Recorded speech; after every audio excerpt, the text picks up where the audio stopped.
एक समय की बात है। गौतम बुद्ध एक गांव में धर्म सभा को संबोधित कर रहे थे। लोग अपनी अपनी परेशानियों को लेकर उनके पास जाते और उसका हल लेकर खुशी खुशी वापस वहां से लौट आते। उसी गांव के सड़क के किनारे एक गरीब व्यक्ति रहता था। वह महात्मा बुद्ध के उपदेशों को सुनता और शिविर में आने जाने वाले लोगों को बड़े ध्यान से देखता था।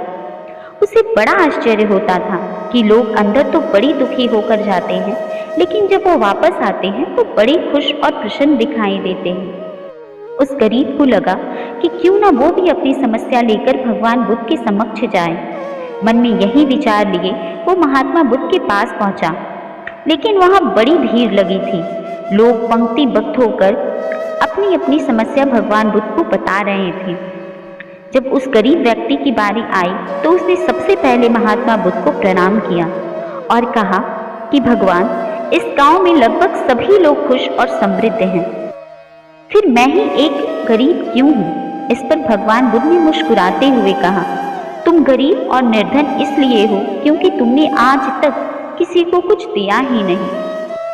इस पर वह गरीब व्यक्ति बड़ा आश्चर्य हुआ और उसने कहा कि भला मेरे पास दूसरों को देने के लिए है ही क्या? मेरा तो स्वयं का गुजारा भी बड़ी मुश्किल से हो पाता है। लोगों से भीख मांगकर अपना पेट भरता हूँ।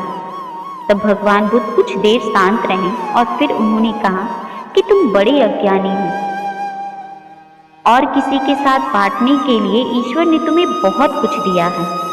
ये मुस्कुराहट दी है जिससे तुम लोगों में आशा का संचार कर सकते हो। ये मुख दिए हैं ताकि तुम लोगों से मीठे शब्द बोल सको, और ये दो हाथ दिए हैं ताकि तुम लोगों की मदद कर सको। ईश्वर ने जिनको भी यह तीन चीजें दी हैं वह कभी भी गरीब और निर्धन नहीं हो सकता। निर्धनता का विचार तो आदमी के मन में होता है और यह एक भ्रम है जिसे निकाल देना ही बेहतर है। अपने मन में कभी भी निर्धनता का भाव उत्पन्न न होने दो, गरीबी अपने आप दूर भाग जाएगी। भगवान बुद्ध की यह बात सुनकर उस आदमी का चेहरा चमक उठा और उसने इस उपदेश को अपने जीवन में उतारा, जिससे वह फिर कभी भी दुखी नहीं हुआ।